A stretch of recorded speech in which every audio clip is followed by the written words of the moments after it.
नमस्कार, मैं Suryabhushan Dubey Rameshwaram Institute of Technology and Management के इलेक्ट्रिकल इंजीनियरिंग डिपार्टमेंट में फैकल्टी हूँ।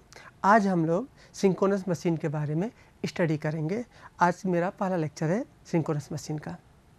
तो आज हम लोग सिंक्रोनस मशीन में कंस्ट्रक्शन के बारे में स्टडी करेंगे। कंस्ट्रक्शन को पढ़ने से पहले हम लोग कुछ उसके बारे में इंट्रोडक्शन समझते हैं कि पॉलीफेज सिंक्रोनस मशीन क्या होती है।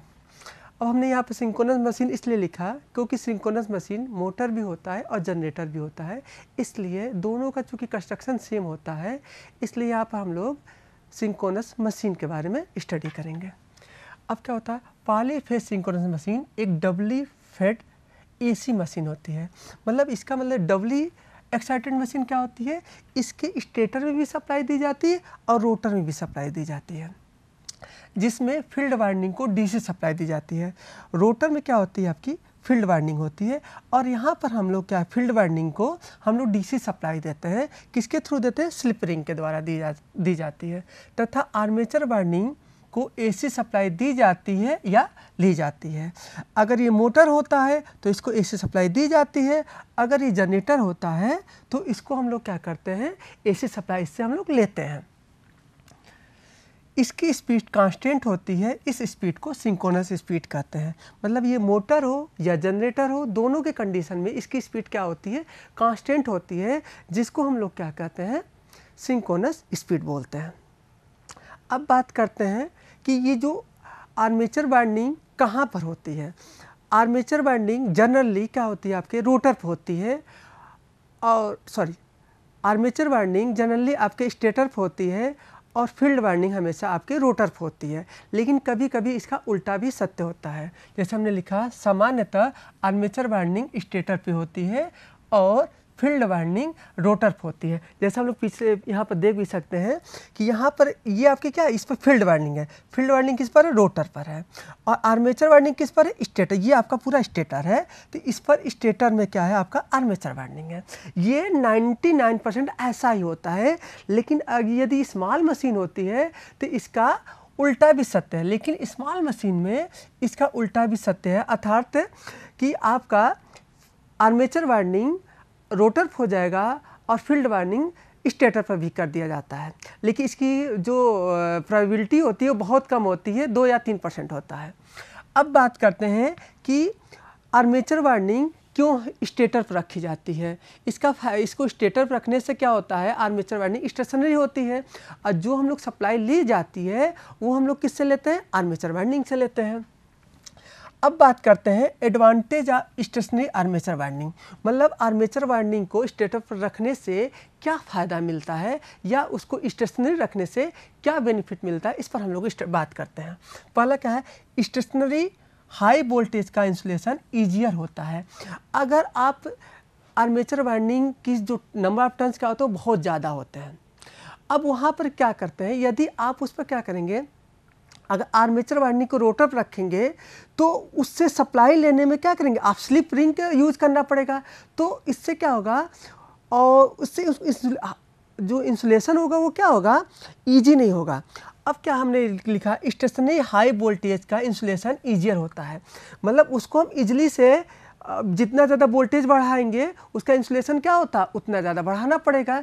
इसलिए यहाँ पर हम लोग क्या करते हैं, आर्मेचर वाइंडिंग को हमेशा स्टेटर पर रखा जाता है। दूसरा क्या बोले, नंबर ऑफ स्लिप रिंग की आवश्यकता केवल 2 होती है और स्लिप रिंग की साइज छोटी होती है। अगर आप आर्मेचर वाइंडिंग को किस पर बना दें, आर्मेचर वाइंडिंग को रोटर पर बनाएंगे तो यहाँ पर स्लिप रिंग की 3 की आवश्यकता पड़ेगी। और चूँकि डीसी सप्लाई देनी होती है, डीसी सप्लाई में क्या होती है, फील्ड वाइंडिंग होती है। अगर उसको आप बनाएंगे रोटर पर तो वहाँ पर 2 स्लिप की आवश्यकता पड़ती है। इसीलिए क्या होता है, हमेशा हम लोग अगर आर्मेचर वाइंडिंग को रोटर पर कर दिया जाए तो उसमें नंबर ऑफ स्लिप रिंग की आवश्यकता क्या हो जाएगी, बढ़ जाएगा, अर्थात 3 हो जाएंगे। नेक्स्ट क्या है, लोड को स्टेशनरी आर्मेचर से कनेक्ट करना ईजियर होता है। अब क्या होता है, जो लोड किससे हमेशा कनेक्ट होता है, आर्मेचर वाइंडिंग से। अब उसमें क्या होगा, अगर हाई करंट फ्लो होगा तो आप स्लिप रिंग से सप्लाई लेना क्या हो जाएगा, कठिन हो जाएगा। लेकिन जब उसको आर्मेचर पर बनाएंगे तो उससे क्या होगा, सप्लाई लेना क्या हो जाए, ईजियर होता है। तो ये मेथड तीसरा हो गया। नेक्स्ट क्या है, फील्ड वाइंडिंग हाई स्पीड पर घुमाना आर्मेचर वाइंडिंग की तुलना में आसान होती है। फील्ड वाइंडिंग में जो नंबर ऑफ टर्न्स क्या होता है, बहुत कम होते हैं, और आर्मेचर वाइंडिंग में नंबर ऑफ टर्न्स ज़्यादा होते हैं, अर्थात उसका वेट क्या होता है, आर्मेचर वाइंडिंग का वेट ज़्यादा होता है और फील्ड वाइंडिंग का वेट कम होता है। अतः हल्की चीज़ को घुमाना क्या होता है, आसान होता है, और हैवी चीज़ को घुमाना क्या होता है, कठिन होता है। इसलिए हम लोग फील्ड वाइंडिंग को रोटर रखते हैं, जिससे उसको घुमाना क्या हो जाएगा, आसान हो जाएगा। इसके अलावा एडवांटेज क्या होता है, इसके अलावा क्या होगा, अगर आप फील्ड वाइंडिंग को रोटर पर रखेंगे तो मशीन की साइज़ भी क्या हो जाएगी, छोटी हो जाएगी। इसके अलावा टार्क वेट रेशियो भी देखेंगे, वो भी क्या हो जाएगा, आपका अच्छा हो जाएगा। मतलब मुझे कम टार्क में हमें उसको क्या घुमा सकते हैं। तो ये सारे एडवांटेज है, जिसकी वजह से हमेशा हमेशा हमेशा ना बोल के हम लोग यूज करें, जनरली आर्मेचर वाइंडिंग को स्टेटर पर रखा जाता है और फील्ड वाइंडिंग को रोटर पर रखा जाता है। अब बात करते हैं कि सिंक्रोनस मशीन कितने प्रकार के होते हैं। तो टाइप ऑफ सिंक्रोनस मशीन यह दो प्रकार की होती है, एक जनरेटर होता है और दूसरा मोटर होता है। जैसा हम पहले बोल चुके हैं, इसलिए हम लोग सिंक्रोनस मशीन बोल रहे थे शुरू में ही। अब बात करते हैं सिंक्रोनस जनरेटर क्या होता है। अब देखो भाई क्या है, हम पहले ही बोल चुके हैं कि जो स्पीड इसकी क्या होती है, कांस्टेंट होती है। यह कांस्टेंट स्पीड पर मैकेनिकल पावर को एक्टिव पावर में कन्वर्ट करता है। ये सारे जितने भी जनरेटर होते हैं वो मैकेनिकल पावर को इलेक्ट्रिकल पावर में कन्वर्ट करता है। लेकिन इसका एक और एडवांटेज है, यह एक्साइटिंग फील्ड की वजह से रिएक्टिव पावर भी उत्पन्न करती है। मतलब जो इसको फील्ड वाइंडिंग को सप्लाई दी जाती है, उससे जो एक्साइटिंग फील्ड पैदा होते हैं, उससे हम रिएक्टिव पावर भी क्या कर सकते हैं, जनरेट कर सकते हैं। तो ये इसका सबसे बड़ा एडवांटेज होता है। और जैसे डीसी जनरेटर होता है उसमें केवल एक्टिव पावर जनरेट होगा, लेकिन सिंक्रोनस मशीन में एक्टिव पावर और रिएक्टिव पावर दोनों कन्वर्ट होता है। इसे हम लोग क्या करते हैं, सिंक्रोनस जनरेटर को अल्टरनेटर भी कहते हैं। अतः सिंक्रोनस जनरेटर एक्टिव और रिएक्टिव दोनों पावर जनरेट करती है। ये सबसे बड़ा एडवांटेज है। इसलिए जितने भी जनरेटर हैं यूज किए जाते हैं वो कौन से होते हैं, सिंक्रोनस जनरेटर होते हैं, या अल्टरनेटर भी बोल सकते हैं। अब बात करते हैं कि सिंक्रोनस जनरेटर कितने प्रकार के होते हैं। तो सिंक्रोनस जनरेटर दो प्रकार से होते हैं, टर्बो जनरेटर और हाइड्रो जनरेटर। टर्बो मीन्स क्या होता है, जो स्टीम से चलाया जाता है उसको टर्बो जनरेटर बोलते हैं, और जो पानी से चलाया जाता है उसको हाइड्रो जनरेटर बोलते हैं। लेकिन आप ऐसा नहीं है, इसमें भी क्या, तो जो आप रोटर यूज करेंगे, जो इसके अंदर रोटर यूज करेंगे, वो भी क्या होता है, फिक्स होता है कि दो तरह के रोटर होते हैं। अभी हम लोग आगे पढ़ेंगे, एक सेलिएंट होता है, एक सिलेंड्रिकल होता है। तो यहाँ पर आप देख रहे होंगे टर्बो जनरेटर, जिस जनरेटर में सिलेंड्रिकल रोटर, मतलब जिस जनरेटर आप सिलेंड्रिकल रोटर यूज करेंगे उसको आप क्या बोलते हैं, टर्बो जनरेटर। क्योंकि सिलेंड्रिकल रोटर की स्पीड क्या होती है, हाई होती है, क्योंकि उसको किससे चलाया जाता है, उसको स्टीम से चलाया जाता है। जब स्टीम से चलाएंगे तो उसकी स्पीड हाई होती है, और जब स्पीड हाई होंगे तो यहाँ से आप क्या सकते हैं, यहाँ से n इक्वल टू क्या ले सकते हैं, यहाँ सॉरी p इक्वल टू आप क्या सकते हैं, 120 f/p। तो 120 ये n हो जाएगा, सॉरी 120 f/n हो जाएगा। अतः स्पीड जब हाई रखेंगे तो पोल की संख्या क्या होगी, वो कम होगी। तो यही हमने लिखा है। अब क्या हुआ, इस रोटर का लेंथ लॉन्ग होता है, मतलब ये जो रोटर होगा वो उसकी लंबाई क्या होगी, लंबी होगी, और इसका डायमीटर भी क्या होगा, पतला होगा, जिससे जनरेटर की स्पीड हाई होती है। टर्बो जनरेटर में पोल की संख्या कम होती है। अभी आपने देखा है, जैसे जैसे स्पीड बढ़ाएंगे पोल की संख्या भी क्या होती जाएगी, कम होती जाती है। अतः सिलेंड्रिकल रोटर जिस जनरेटर में यूज करेंगे उसको टर्बो जनरेटर कहते हैं, जिसका कोएक्सियल लेंथ लंबा होता है और डायमीटर छोटा होता है। अब बात करते हैं hydro generator. Hydro generator turbo generator का जस्ट अपोजिट होता है। ये जो जनरेटर होते हैं इसमें जो रोटर यूज करेंगे वो सेलिएंट टाइप का रोटर यूज करेंगे।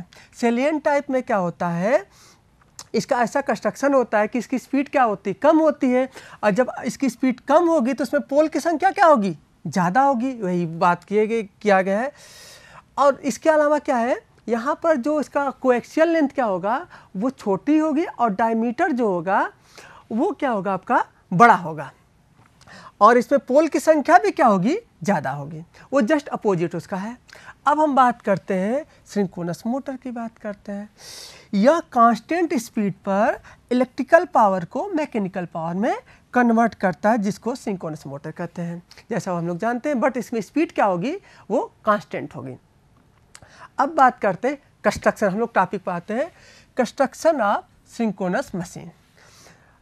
सिंक्रोनस मोटर हो या सिंक्रोनस जनरेटर हो, दोनों का जो कंस्ट्रक्शन होता है वो क्या होता है, सेम होता है। तो एक होता है स्टेटर पार्ट, जो इसको हम क्या बोलते हैं, स्टेटर पार्ट बोलते हैं। दूसरा होता है रोटर पार्ट, ये आपका जो है आपका रोटर पार्ट है। स्लिप रिंग, इस फील्ड को सप्लाई देने के लिए एक स्लिप ये है और दूसरी स्लिप ये है, और ये क्या आपका ब्रश है। इसके अलावा डैम्पर वाइंडिंग, यहाँ पर क्या होता है, इसके पोल फेस में क्या होता है, इस तरह से स्लॉट होते हैं, जिसको हम लोग क्या बोलते हैं, डैम्पर वाइंडिंग बोलते हैं। अब हम बात करते हैं स्टेटर की बात करते हैं। तो स्टेटर क्या होता है, इस पर बात करते हैं। यह मशीन का स्टेशनरी पार्ट होता है। ये स्टेशनरी पार्ट जैसे आप देख रहे हैं, ये ऊपरी वाला जो फ्रेम होता है, फ्रेम के अंदर क्या होता है, एक स्लॉट कटे होते हैं, जिसको क्या बोलते हैं, स्टेटर बोलते हैं। यह मशीन का स्टेशनरी पार्ट होता है, जो लेमिनेटेड स्टील का बना जाता है। ये क्या होता है, लेमिनेटेड स्टील का बनाया जाता है, क्योंकि इसमें एसी करंट फ्लो होती है, और एडी करंट को कम करने के लिए इसको लेमिनेटेड बनाया जाता है, जिसके इनर पेरिफेरी में स्लॉट कट होता है। आपने देखा इसके अंदर क्या लोग स्लॉट, ये जो क्या है, ये स्लॉट है, ये आपका स्लॉट कटी होती है। इस स्लॉट में 3 फेज डिस्ट्रीब्यूटेड वाइंडिंग होती है, मतलब इसमें जो वाइंडिंग होगी वो डिस्ट्रीब्यूटेड वाइंडिंग होती है। डिस्ट्रीब्यूटेड वाइंडिंग हमने बता दिया था पहले ही, हर एक फेज में, जैसे 3 फेज है तो हर फेज में नंबर ऑफ स्लॉट की संख्या क्या होगी, बराबर होगी, समझ। तो यहाँ पर ये डिस्ट्रीब्यूटेड वाइंडिंग होती है, जिसे आर्मेचर वाइंडिंग भी कहते हैं। अब क्या होता है, डिस्ट्रीब्यूटेड वाइंडिंग में क्या होती है, हम लोग इसके आगे पिछले पढ़ भी चुके हैं डिस्ट्रीब्यूटेड वाइंडिंग, लेकिन आगे हम लोग भी पढ़ लेंगे। अब हम लोग बात करते हैं, यहाँ पर आपने देख रहे हैं, ये आपका स्टेटर है, इसके अंदर स्लॉट है, और इसमें इसके अंदर क्या है, बाइंडिंग लगी हुई है, और ये का इंसुलेटेड पेपर लगे होते हैं, जिससे इसका इंसुलेशन क्या हो, इस वायर का इस स्टेटर से क्या हो, इंसुलेशन अच्छा हो। अब बात करते हैं, सिंक्रोनस जनरेटर में आर्मेचर वाइंडिंग को स्टार में कनेक्ट किया जाता है। मतलब जो आपका आर्मेचर अंदर, ये जो आर्मेचर वाइंडिंग है, इस आर्मेचर वाइंडिंग में जो कनेक्शन करेंगे, अगर वो जनरेटर है तो उसको जनरली स्टार में किया जाता है। अब आप सोचेंगे कि इसको स्टार में क्यों क्या किया जाता है जनरेटर के कंडीशन में, इसलिए स्टार में किया जाता है, जिससे इसमें जो वोल्टेज होता है, ईएमएफ की वैल्यू होती है, वो क्या होती है, नंबर ऑफ टर्न्स के प्रोपोर्शनल होती है। मतलब जितना ज़्यादा नंबर ऑफ टर्न्स होंगे वाइंडिंग में, उतना ही ज़्यादा उसमें ईएमएफ इंड्यूस होगा। अगर आप देखेंगे कि अगर उसको स्टार में करेंगे तो उसमें लाइन वोल्टेज की वैल्यू क्या होगी, अगर डेल्टा में करेंगे उससे क्या होगी, आपकी ज़्यादा होगी, √3 टाइम्स ज़्यादा होगी, क्योंकि देखिए ये जो वोल्टेज होगा ये क्या होगा, ये डेल्टा के बराबर होगा। तो इसमें हमें √3 टाइम्स क्या हो जाएगा, डेल्टा के कंपेयर में ज़्यादा मिलेगा। तो क्योंकि इंड्यूस ईएमएफ का मान वाइंडिंग के नंबर ऑफ टर्न्स पर निर्भर करता है, अतः सेम लाइन वोल्टेज के लिए स्टार कनेक्टेड वाइंडिंग में डेल्टा कनेक्टेड वाइंडिंग की तुलना में लेस टर्न्स की आवश्यकता होती है। आपने देखा, अगर सेम वोल्टेज मुझे पैदा करना है तो हमें स्टार की कंडीशन में नंबर ऑफ टर्न्स क्या होंगे, कम होंगे। नेक्स्ट बात करते हैं, रोटर की बात करते हैं। यह मशीन का रोटेटिंग पार्ट होता है, मतलब जो घूमता है, ये आपका क्या, रोटेटिंग पार्ट होता है। यह सॉलिड फॉर्ज स्टील का बनाया जाता है। अब वहाँ आपने क्या देते, लेमिनेटेड स्टील का बनाया जाता है, लेकिन यहाँ पर सॉलिड का बनाया जाता है। आप सोचते होंगे ऐसा क्यों होता है, ऐसा इसलिए बनाया जाता है क्योंकि इसको हम डीसी सप्लाई देते हैं, और डीसी सप्लाई में एडी करंट लॉसेज नहीं होता है, इसलिए इसको हम सॉलिड फॉर्ज्ड स्टील का बनाया होता है, जिस पर फील्ड वाइंडिंग लगी होती है। और इस फील्ड वाइंडिंग को आप देख रहे हैं डीसी सप्लाई देते हैं, किसके थ्रू देते हैं, स्लिप रिंग के द्वारा देते हैं। अब चूंकि डीसी सप्लाई को पॉजिटिव और निगेटिव होता है, इसलिए स्लिप रिंग की संख्या क्या होगी, ऑलवेज 2 होगी। अब बात करते हैं इस फील्ड वाइंडिंग, जो इसके अंदर जो वाइंडिंग जो वो होता है आपका कंसंट्रेटेड वाइंडिंग होती है, और उसमें रोटर में जो स्टेटर में क्या होती है आर्मेचर वाइंडिंग, वो डिस्ट्रीब्यूटेड वाइंडिंग होती है। इसको ध्यान रखिएगा। को 2 स्लिप रिंग के द्वारा डीसी सोर्स से कनेक्ट किया जाता है। जैसे आप देख रहे हैं, इसको जो सप्लाई, इसको सप्लाई देने के लिए हम लोग क्या करते हैं, डीसी सप्लाई देते हैं। किसके थ्रू देते हैं, स्लिप रिंग के द्वारा दिया जाता है। इस डीसी सोर्स को एक्साइटर कहते हैं, मतलब ये जो सप्लाई दे रहा है उसको क्या बोलते हैं, एक्साइटर कहते हैं। यह एक्साइटर डीसी शंट या कंपाउंड जनरेटर होता है, मतलब जो इसको सप्लाई देंगे आप अलग से भी दे सकते हैं, लेकिन आप देखेंगे जनरली उसमें जो डीसी सप्लाई दी जाती है उसमें उसी के अंदर डीसी शंट जनरेटर या कंपाउंड जनरेटर शाफ्ट पर लगा दिया जाता है, जिसको सिंक्रोनस की शाफ्ट पर माउंटेड होती है। मतलब उसी के अंदर क्या होता है, जनरेटर के अंदर ही आप जनरेटर के अंदर शाफ्ट पर ही डीसी शंट जनरेटर या कंपाउंड जनरेटर से उसको सप्लाई दी जाती है। अब बात करते हैं रोटर कितने प्रकार के होते हैं। तो रोटर अभी हम पहले देख चुके हैं कि रोटर 2 प्रकार के होते हैं, एक सेलिएंट और दूसरा सिलेंड्रिकल या नॉन सेलिएंट बोलते हैं। उसका कंस्ट्रक्शन भी देख लेते हैं। अब बात करते हैं सेलिएंट। सेलिएंट की हिंदी क्या होती है, सेलिएंट की हिंदी होती है उभरा हुआ है। तो आप इसका पोल देख रहे होंगे उभरा हुआ है, तो इस प्रकार के रोटर में पोल उभरा रहता है, आप देख रहे हैं, जिससे एयर गैप एक समान नहीं होता। जिससे एयर गैप क्या होगा, यहाँ पर सबसे कम होगा एयर गैप, यहाँ पर एयर गैप क्या होगा, सबसे ज़्यादा होगा। पोल के सेंटर पर एयर गैप का मान मिनिमम होता है, यहाँ पर एयर गैप कम होगा, तथा दो कंसेक्यूटिव पोल के बीच एयर गैप का मान मैक्सिमम होता है। मतलब इस पोल से इस पोल के बीच में एयर गैप क्या होगा, ज़्यादा होगा। अब बात करते हैं, इस रोटर की स्पीड कम होती है। अब आप देखोगे कि स्पीड कम होगी, क्यों कम होगी, आप देख सकते हैं एयर गैप ज़्यादा होने की वजह से क्या होगा, आपका रोटर का हाई स्पीड पर विंडेज लॉसेस ज़्यादा होता है। अब इसका अगर स्पीड से उसको घुमाएंगे तो यहाँ पर क्या होगा, एयर गैप ज़्यादा है तो यहाँ पर क्या हो जाएगा, आपका विंडेज लॉस भी क्या होता जाएगा, बढ़ता जाएगा। अब बात करते हैं दूसरा क्या है, रोटर का मैकेनिकल स्ट्रेंथ का मान कम होता है। अब इसका जो रोटर का हाई स्पीड पर घुमाएंगे तो ये क्या हो जाएगा, रोटर को ख़राब होने का डर बना रहता है, इसलिए इसकी स्पीड क्या रखी जाती है, कम रखी जाती है। और जबकि आप वाटर में जब इसको जनरेटर की तरह यूज करते हैं तो वाटर टरबाइन में यूज करते हैं या हाइड्रो जनरेटर में यूज करते हैं, तो इसलिए यहाँ पर इसकी स्पीड कम होती है और इसलिए इसको हाइड्रो जनरेटर प्रयोग किया जाता है। अब बात करते हैं नॉन सेलिएंट या सिलेंड्रिकल पोल टाइप। यह स्मूथ रेडियल सिलेंड्रिकल होता है। आप देख रहे हैं ये क्या सिलेंड्रिकल है, स्मूथ रेडियल सिलेंड्रिकल होता है। इसमें एयर गैप यूनिफॉर्म होता है, चूंकि ये सिलेंड्रिकल होता है इसलिए इसका एयर गैप क्या होगा, यूनिफॉर्म होगा। इसकी आउटर पेरिफेरी में स्लॉट कटे होते हैं। आप यहाँ देखेंगे, यहाँ ये क्या है, स्लॉट है, जो लाइन दिख रही है वो क्या है, स्लॉट होती है। यह फील्ड वाइंडिंग इस स्लॉट में फील्ड वाइंडिंग को एम्बेडेड की होती है। इसी स्लॉट के अंदर क्या होती है, आपकी फील्ड वाइंडिंग क्या होती है, एम्बेडेड होती है, मतलब धसी होती है। यह फील्ड वाइंडिंग आपस में सीरीज में कनेक्ट होती है। मतलब इसके अंदर जो वाइंडिंग होती है, पहले हम बता देते इसके अंदर कौन सी वाइंडिंग होती है, इसके अंदर आपकी कंसंट्रेटेड वाइंडिंग होती है और सारी वाइंडिंग आपस में क्या होती है, सीरीज में कनेक्ट होती है। मतलब एक नॉर्थ होगा दूसरा साउथ होगा, एक नॉर्थ होगा दूसरा साउथ होगा, इस तरह से होता है, जिससे स्लिप रिंग के द्वारा डीसी सप्लाई दी जाती है, जैसा आपने देख सकते हैं। अब बात करते हैं इस रोटर की स्पीड क्या होती है, हाई होती है। और 2 तरह के अभी हम जनरेटर की बात किए थे, एक टर्बो एक सिलेंड्रिकल। टर्बो में जो प्राइम मूवर होता है वो स्टीम होता है और हाइड्रो में क्या होता है, वाटर होता है। चूँकि स्टीम की स्पीड क्या होती है, हाई होती है, अतः टर्बो जनरेटर में आपका सिलेंड्रिकल जनरेटर का प्रयोग किया जाता है, जिसे टर्बो जनरेटर कहते हैं। अब बात करते हैं थोड़ा सा उसके इंडक्शन मोटर और सिंक्रोनस मोटर में थोड़ा सा कंपैरिजन देखते हैं। इंडक्शन मोटर के स्टेटर और सिंक्रोनस मोटर या सिंक्रोनस मशीन के स्टेटर का जो कंस्ट्रक्शन और वाइंडिंग जो होती है वो क्या होती है, बिल्कुल एग्जैक्टली सेम होती है। मतलब उसके अंदर भी आपका डिस्ट्रीब्यूटेड वाइंडिंग होती है, इंडक्शन में भी होती है स्टेटर में, और सिंक्रोनस में भी क्या होती है, डिस्ट्रीब्यूटेड वाइंडिंग होती है। उसमें जो रोटर होता है इंडक्शन मोटर में वो आपका वाउंड होता है या केज होता है, लेकिन जो वाउंड मोटर होता है उसमें क्या होता है, स्लिप रिंग लगे होते हैं। इसके सिलेंड्रिकल में भी क्या होता है, स्लिप रिंग लगे होते हैं। तो हम ये आप देख रहे होंगे, ये क्या सिलेंड्रिकल सिंक्रोनस मशीन का है और ये इंडक्शन मशीन का है।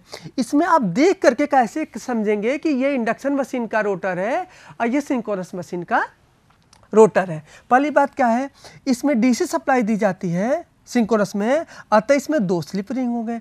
इससे क्या, इसमें 3 फेज सप्लाई जनरेट होती है, जिसको हम लोग शॉर्ट सर्किट कुछ करते हैं, तो इसमें क्या होगा, 3 फेज होगा इसमें, इसलिए आपको हमेशा क्या कितनी दिखाई देगी, 3 स्लिप दिखाई देगी। पहली बात तो इसमें 2 स्लिप दिखाई देगी।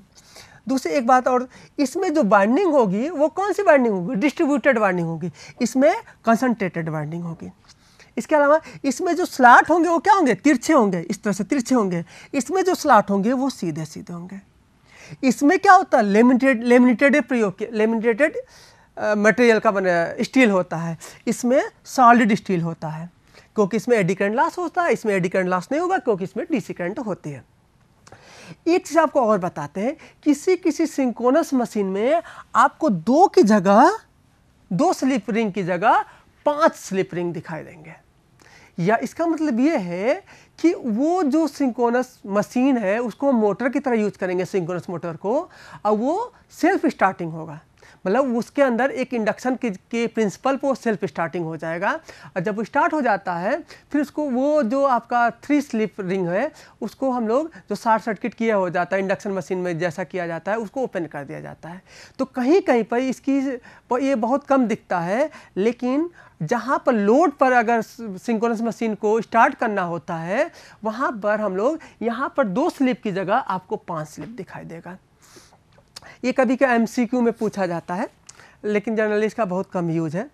अब बात करते हैं डैम्पर वाइंडिंग की बात करते हैं। अब बात करते हैं भाई डैम्पर वाइंडिंग क्या होती है। तो डैम्पर वाइंडिंग आपका यह लो रेजिस्टेंस का कॉपर बार होता है। मतलब ये जो आपका है, ये जो आपका रोटर है, इस रोटर में क्या ये आपका डैम्पर वाइंडिंग लगा दी गई है, जिसे सैलिएंट पोल के फेस में एम्बेडेड किया जाता है। इसके अंदर क्या कर एम्बेडेड कर दिया जाता है। इसके लगने से क्या फ़ायदा होता है, तो उसको भी हम लोग देखते हैं। इस कॉपर बार को कॉपर स्ट्रिप से शॉर्ट सर्किट कर दिया जाता है। जैसा आपने देखा होगा इंडक्शन मशीन में, इंडक्शन मशीन के केज रोटर में क्या किया जाता है, स्लॉट होते, कॉपर बार होते हैं, उसको हम लोग क्या करते हैं, कॉपर रिंग के थ्रू उसको हम लोग शॉर्ट सर्किटेड कर देते हैं। वैसे ही यहाँ पर हम लोग कर देते हैं। इसका फ़ायदा क्या होता है, इस वाइंडिंग को हम लोग क्या करते हैं, डैम्पर वाइंडिंग, और इस वाइंडिंग को एमार्टीजर वाइंडिंग भी कहते हैं। एमार्टीजर वाइंडिंग इसका दूसरा नाम है। कभी कभी ये MCQ में पूछ लिया जाता है एमार्टीजर वाइंडिंग किसको कहते हैं, तो डैम्पर वाइंडिंग को ही एमार्टीजर वाइंडिंग कहते हैं। अब बात करते हैं डैम्पर वाइंडिंग के 2 कार्य होता है। पहला कार्य क्या होता है, जनरेटर में ऑसिलेशन को कम करता है। अब आप सोचते होंगे भाई ऑसिलेशन क्या होता है, तो आपका ऑसिलेशन क्या होता है, जैसे सिंक्रोनस जनरेटर की बात करते हैं। सिंक्रोनस जनरेटर में 2 तरह के जनरेटर होते हैं, एक टर्बो होता है, एक हाइड्रो होता है। हाइड्रो में क्या होता है, सैलिएंट पोल यूज होता है। तो सैलिएंट पोल यूज होने के साथ साथ हाइड्रो में क्या होता है, कभी पानी ज़्यादा आता है, कभी पानी कम आता है। तो क्या होता है, उसकी स्पीड कभी कम होती है, कभी ज़्यादा होती है। स्पीड कम ज़्यादा होने की फिनोमेना से क्या होता है, उसके अंदर हंटिंग आ जाती, ऑसिलेशन आने रोटर में होने लगता है, जिसको हम लोग क्या बोलते हैं, हंटिंग कहते हैं। इस हंटिंग को दूर करने के लिए हम लोग क्या करते हैं, डैम्पर वाइंडिंग का प्रयोग करते हैं। एक तो ये हो गया। दूसरी हम लोग बात करते हैं कि डैम्पर वाइंडिंग आप देखते होंगे कि ये जनरली किस में प्रयोग किया जाता है, सैलिएंट पोल में। ओनली ना बोलकर हम लोग को बोलना चाहिए जनरली। मतलब ये सैलिएंट पोल में, सिलेंड्रिकल में इसका प्रयोग नहीं किया जाता है। क्यों नहीं किया जाता है, क्योंकि सिलेंड्रिकल जनरेटर में जो प्राइम मूवर होता है वो क्या होता है, स्टीम होता है, और स्टीम में क्या होता है, स्मूथ निकलता है। तो स्मूथ निकलने की वजह से स्मूथ की वजह से उसमें ऑसिलेशन नहीं, रोटर में ऑसिलेशन नहीं होता है, इसलिए आपका डैम्पर वाइंडिंग जनरेटर के केस में केवल सेलिएंट पोल जनरेटर में प्रयोग किया जाता है। सेलिएंट पोल बोले तो आपका हाइड्रो जनरेटर में प्रयोग किया जाता है। दूसरी बात करते हैं सिंक्रोनस मोटर को स्टार्ट करता है। एक्चुअल में क्या होता है सिंक्रोनस मोटर, अभी हम लोग बाद में इसका ऑपरेशन पढ़ेंगे सिंक्रोनस मोटर के बारे में। तो सिंक्रोनस मोटर क्या होता है, सेल्फ स्टार्टिंग नहीं होता है। तो सेल्फ स्टार्टिंग करने के लिए मुझे क्या करना होता है, एक तो होता है कि भाई उसको किसी प्राइम मूवर से घुमा दे, और दूसरी कंडीशन ये होती है कि उसमें कुछ ऐसा कर दें कि वो सेल्फ स्टार्टिंग हो जाए। तो हम लोग क्या कर देते हैं, इसके अंदर ये स्लॉट लगा देते हैं जिसको डैम्पर वाइंडिंग कहते हैं। इसकी वजह से उसमें क्या हो जाए, इंडक्शन का प्रिंसिपल उत्पन्न हो जाता है, और इंडक्शन के प्रिंसिपल पे ये स्टार्ट हो जाता है, और फिर मैग्नेटिक लॉकिंग की वजह से ये सिंक्रोनस स्पीड पे घूमने लगता है। मतलब क्या हुआ, डैम्पर वाइंडिंग क्या करता है, सिंक्रोनस मोटर को स्टार्ट करता है। हाँ, तो आज हम लोग इतना कंस्ट्रक्शन के बारे में स्टडी किए, तो इसमें हम लोग देखते हैं इसमें क्वेश्चन क्या क्या आते हैं। इसमें हम लोगों ने जो कंस्ट्रक्शन के बारे में स्टडी किया, तो इसमें बहुत सारे MCQ आते हैं जो कंपटीशन में आते हैं। पहला तो ये था कि जो टर्बो जनरेटर होता है, टर्बो जनरेटर में जो हमने क्या बोला था कि इसका जो कोएक्सियल लेंथ क्या होती है, ज़्यादा होती है, और डायमीटर क्या होता है आपका, ज़्यादा होता है। कोएक्सियल लेंथ ज़्यादा होती है और डायमीटर छोटा होता है। डायमीटर आपका क्या होता है, स्मॉल होता है। इससे क्या हो जाता है, ये एग्जाम में पूछा जाता है कि किस मशीन का, कि टर्बो जनरेटर का कोएक्सियल लेंथ क्या होता है, लंबा होता है या छोटा होता है। तो ये MCQ का क्वेश्चन था, इसलिए इसको हमने ये किया। और दूसरा हमने बोला था, आपको याद होगा कि